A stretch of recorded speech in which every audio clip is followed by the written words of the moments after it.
Eglės pasakėlės. Pelytės Mėjos ir varlytės Liusės nuotykiai. Miške gyveno dvi draugės – pelytė vardu Mėja ir varlytė Liusė. Jos buvo labai skirtingos, tačiau draugystėje jautėsi vienodos. Mėja buvo maža ir greita, tačiau labai atsargi, o Liusė drąsi ir nuotykių ištroškusi. Nors abi buvo mažos, jos visada svajojo apie didelius nuotykius ir galimybės įrodyti, kad netgi pačios mažiausios būtybės gali pasiekti daugiau nei visi įsivaizduoja.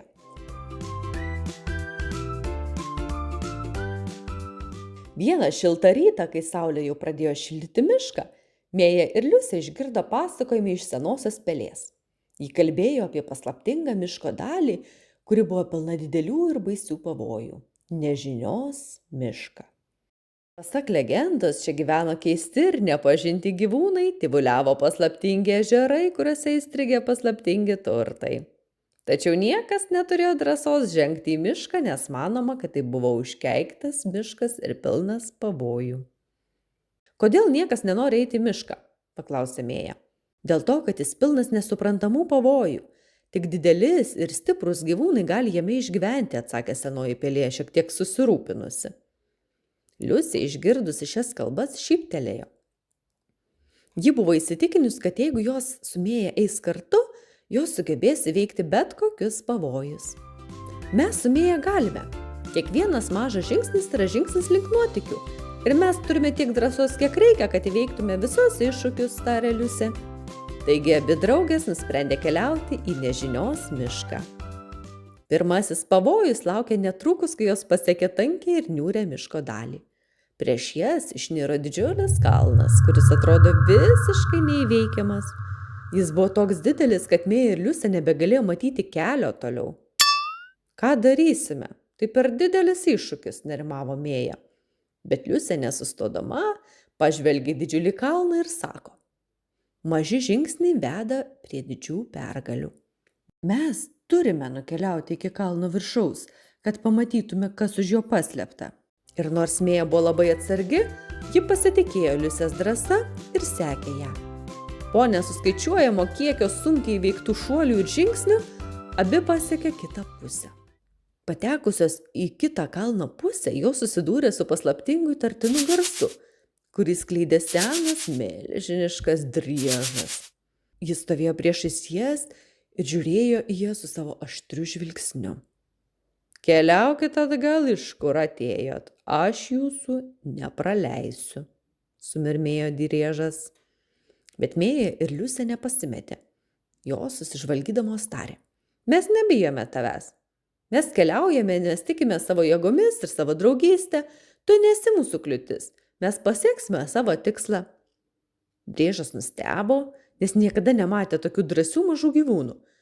Jis kiek atlyžo ir sutiko jas praleisti su sąlyga: kad pereitumėte, turite atsakyti į mįslę.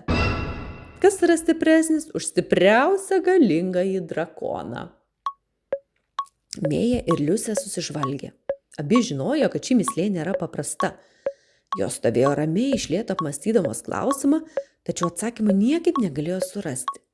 Liusė pirmiausia pažiūrėjo į Mėją ir pasakė: tai, kas stipriausia, nėra tai, ką gali matyti ar paliesti, ar net suprasti. Tai daugiau nei jėga ir daugiau nei galia.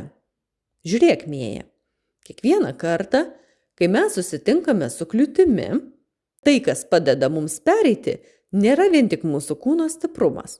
Tai mūsų širdis, mūsų tikėjimas ir pasitikėjimas viena kita. Taigi, kas yra stipresnis už drakoną? Mėja šypsodamasi pritarė Liusės mintims. Ji žinojo, kad net pati mažiausia būtybė gali pasiekti neįsivaizduojamų aukštumų, jei tik turi stiprią širdį ir tikėjimą. Ji prisiminė visas jų keliones, jų draugystę ir tai, kaip jos kartu įveikė kiekvieną iššūkį. Tai, kas jungia mus, tai meilė ir draugystė. Jos yra stipresnis už bet kokią jėgą, nes tai yra tai, kas mus veda per tamsiausius miškus ir pačius didžiausius kalnus. Tai mūsų galia, kuri niekada neišsenka, atsakė Mėja.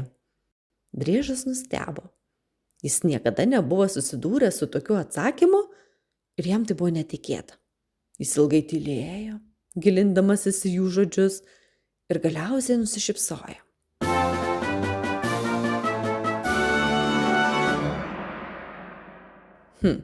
Jūs teisingai atsakėte, pasakė jis. Meilė ir draugystė iš tiesų yra stipresnės už viską. Galite eiti toliau.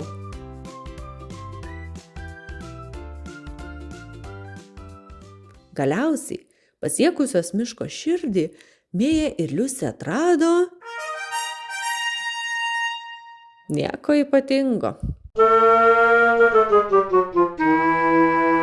Jokių paslaptingų turtų, jokių neįtikėtinų stebuklų, tik ramų miško plotą pilną medžių, augalų ir gyvūnų, kurie jie stebėjo.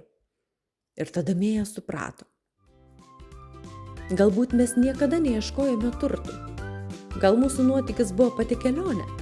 Mes įveikėme pavojus ne todėl, kad ieškojome kažko vertingo, bet todėl, kad patikėjome savo jėgomis ir drąsa. Ir nuo tos dienos jos tapo žinomas ne tik kaip drąsias keliautojas, bet ir kaip gyvūnai, kurie ne tik ieškojo didelių nuotykių, bet ir mokė visus kitus, kad tikrąjį turtą randi tik tada, kai esi drąsus ir pasitiki savimi. Kviečiu pasinerti jaukų pasakų pasaulį YouTube kanale Eglės pasakėlės. Jei patiko, lauksiu jūsų patiktukų, širdelių, komentarų ir pasidalinimų. Ačiū, kad klausotės ir kad esate kartu.